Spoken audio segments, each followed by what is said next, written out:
wanted to show this real quick. This is the 350th Dreadnought. I did the same thing on the 350 refit version that I built and everyone since. What I'm working on right now, finishing up. I've had this, look at this. This seam broke. This is the 4th time. This seam right here.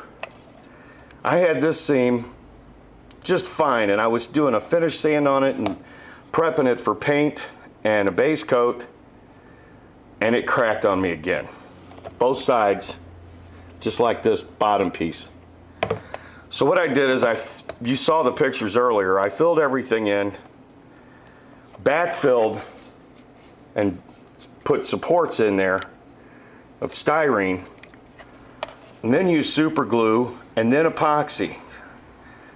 So I'm going to go ahead and paint this again and then sand it and get everything ready for a finish coat, which I will have to do when I do this seam yet again, both sides.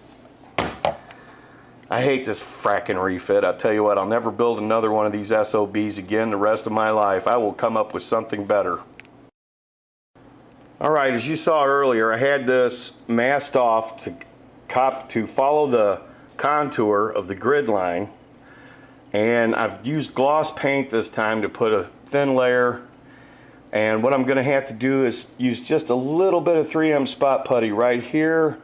There's a small crack yet here, and there's a very small couple little imperfections right here, and not quite as much on the other side. I've got one thumbprint on the other side because the flat wasn't fully dry when I started working on it the other day. Now what I'm going to do is clean everything up, put a little bit of thin 3M spot putty, then I'm going to mask everything, and I'm going to have to cut a new grid line. So before I cut new grid lines to follow the contour for the Dreadnought, I'm going to have to fill these vents on both sides, but you'll see the vents on the decal when I put the strong back decal on, and the strong back decal will follow the new contour of the Dreadnought right up to the old refit line. And it all flows smooth together and look like it was built that way. You will see later. Creating your own decals 101. All right, boys and girls, check this out. I'm working on the Dreadnought. My good friend Scott Einoff contracted me to build this Dreadnought. Now, I made this pattern some time ago to compensate for the fact that the pylon was not there. But what I didn't take into account was the change in contour around the neck and along the grid lines.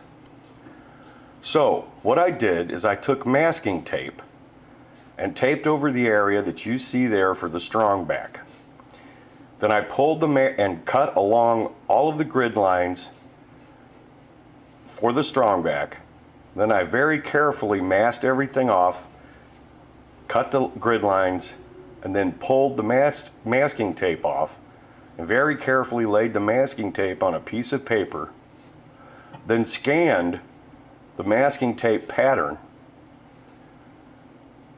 into the computer, and then created an outline that you see here. Now I had to make one adjustment already for the length,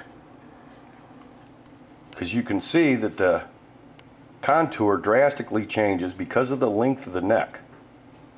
So what I'm going to do is I'm going to take the original blue pattern that we've got here in grayscale, and I'm going to lay that pattern over this pattern.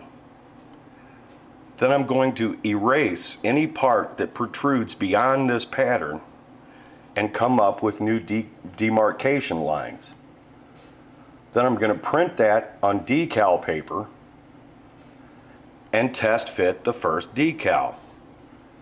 Now, it's really that simple to create your own decals if you have any experience in graphics. In fact, after this small vignette, I'm going to give you the name and the internet address to a place where you can buy decal paper at an excellent price, and it's the highest quality decal paper for water slide decals that I've run across yet.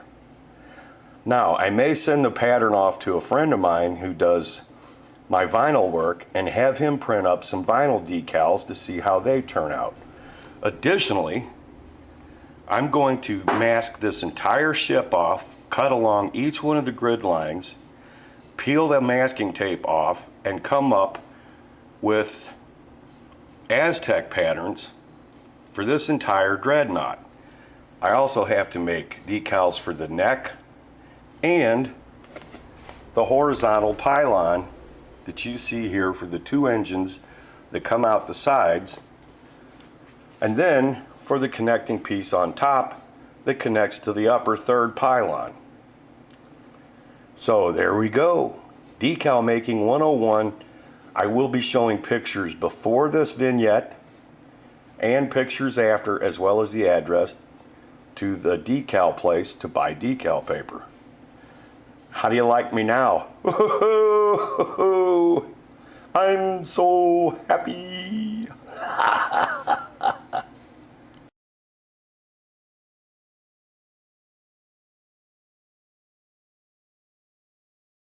I'll just keep getting stronger. You know that, don't you?